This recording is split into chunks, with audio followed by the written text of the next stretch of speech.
action, let's go. 추억 건물을 찾으러. Halo semuanya, perkenalkan kami dari Universitas Bangka Belitung, Fakultas Hukum, Prodi Hukum dengan mata kuliah Hukum dan HAM, dosen penampung Pak Sintom Utapea, SAMH, dengan saya sendiri Helen Francisca dan saya Esther Simbolon. Nah, di sini kami akan menjelaskan mengenai apa itu pelanggaran hak asasi manusia berat dan jenis-jenis pelanggaran hak asasi manusia berat. Nah, untuk pengertiannya akan dijelaskan oleh rekan saya, Helen. Oke, di sini saya akan menjelaskan tentang pengertian pelanggaran hak asasi manusia berat.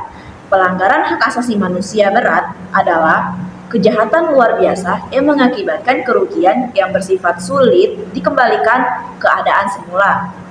Korban pelanggaran hak asasi manusia berat umumnya menderita luka fisik, mental, penderitaan, emosional, dan kerugian lain yang berkaitan dengan hak asasi manusia. Di tingkat nasional, ada Undang-Undang Nomor 39 Tahun 1999 tentang hak asasi manusia yang mengatur perlindungan HAM dan Undang-Undang Nomor 26 Tahun 2000 tentang pengadilan HAM yang mengatur pengadilan bagi kasus pelanggaran hak asasi manusia. Oke, selanjutnya dijelaskan oleh rekan saya tentang jenis pelanggaran hak asasi manusia berat. Saya akan menjelaskan mengenai apa saja jenis-jenis pelanggaran hak asasi manusia berat ini. Terdapat 4 jenis-jenis pelanggaran hak asasi manusia berat. Yang pertama, kejahatan terhadap kemanusiaan.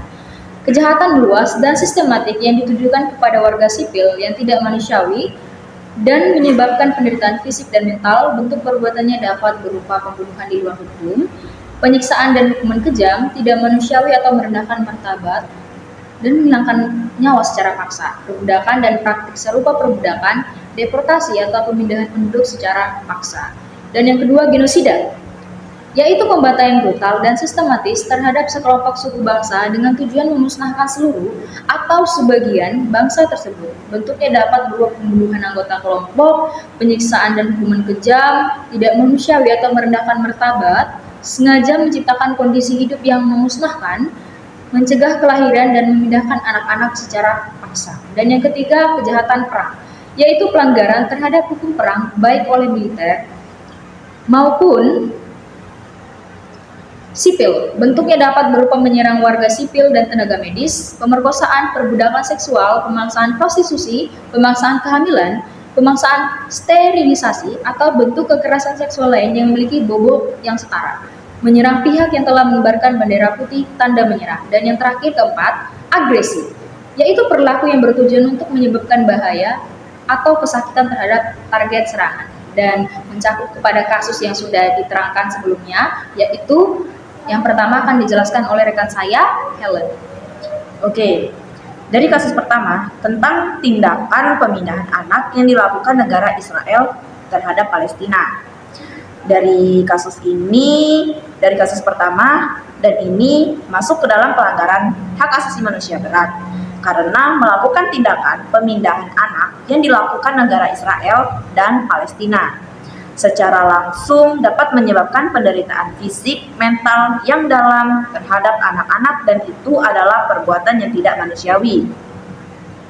Seperti kita ketahui itu merupakan tindak deportasi terhadap bernegara satu dengan yang lain tanpa adanya rasa kemanusiaan. Dari kasus pertama ini bisa disimpulkan dengan undang-undang yang saya sebutkan dari pengertian pelanggaran hak asasi manusia berat.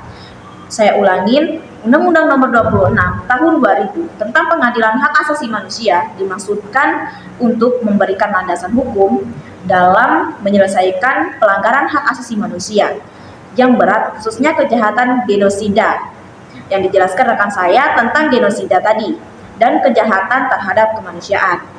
Oke, kasus yang kedua akan dijelaskan oleh rekan saya. Nah, untuk kasus yang kedua ini serupa juga dalam kasus dari pertama, yaitu tentang deportasi atau penyiksaan. Namun, seperti yang kita ketahui, serangan Israel terhadap Gaza yang sedang booming merupakan tindakan pelanggaran hak asasi manusia berat karena merupakan tindakan pelanggaran hak asasi manusia yang menghilangkan nyawa dan menyebabkan kerugian ekonomi terhadap negara yang diserang dan memberikan dampak buruk terhadap negara yang diserang tersebut.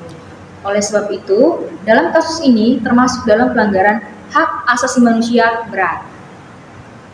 Sekianlah hasil diskusi kami berdua. Kami mengucapkan undur diri dan mengucapkan terima kasih. Saya Esther Simbolon Dan saya sendiri Helen Francisca. Bye-bye.